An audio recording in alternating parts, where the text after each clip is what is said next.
Friends, आज जो हम बात करेंगे सोशियोलॉजिकल थ्योरीज की। अगर कोई भी थिंकर ने कोई भी थ्योरी दी है तो वो किस तरीके से दी जाती है।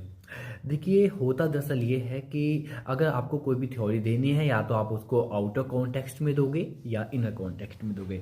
आउटर कॉन्टेक्स्ट क्या होता है, इनर कॉन्टेक्स्ट क्या होता है, आइए मैं आपको आज इसी के बारे में यहाँ पर बताने वाला हूँ। देखिए, आउटर कॉन्टेक्स्ट का मीनिंग ये होता है कि जब आप किसी थ्योरी को दे रहे हो तो उधर ये हो रहा है कि आपने जो आपने सोसाइटी का अध्ययन किया है, यानी कि स्टडी जो आपने सोसाइटी की है, उस स्टडी के बेसिस पर आप अपने थ्योरीज को देते हो।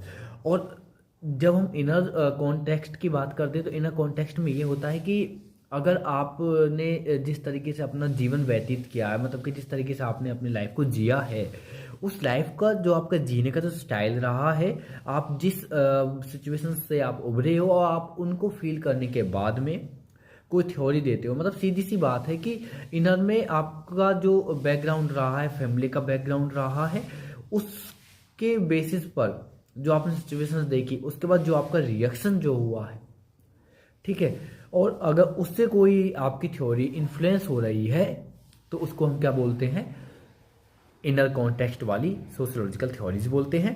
एंड जो आउटर है, तो आपने जो सोसाइटी का स्टडी किया और उस स्टडी के बेसिस पर आपको जो लगा कि ये जो सोसाइटी में हमने स्टडी की है और यहाँ पर ये प्रॉब्लम्स हैं, ठीक है, और ये चीज़ें इस तरीके से हो रही है, तो उसी को हम क्या बोलते हैं, आउटर कॉन्टेक्स्ट बोलते हैं। मतलब कि जब आप स्टडी करते हो, जैसे कि मान लीजिए कि आपको कहीं बाहर जाना है और बाहर जा कर के आप मान लीजिए किसी ट्राइबल कम्युनिटी की आप स्टडी कर रहे थे, सबसे अच्छा ये रहेगा।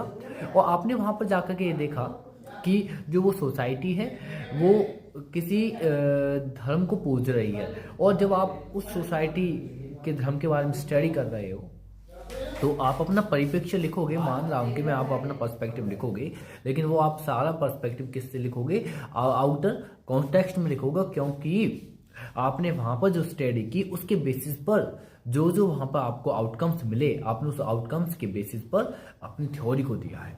तो यही होता है inner context and outer context. और जब भी कोई सोशियोलॉजिकल थ्योरी दी जाती है, सोशियोलॉजिकल थ्योरी, तो वो इन्हीं दो कॉन्टेक्स्टों के बेस पर दी जाती है। बस इतना ही था, आपके साथ यही शेयर करना था। और नेक्स्ट वीडियो में पक्का हम कोई नया टॉपिक, अच्छा सा टॉपिक जो आपके लिए काफ़ी ज़्यादा इंपॉर्टेंट हो, वो हम शेयर करेंगे। बाय दोस्तों।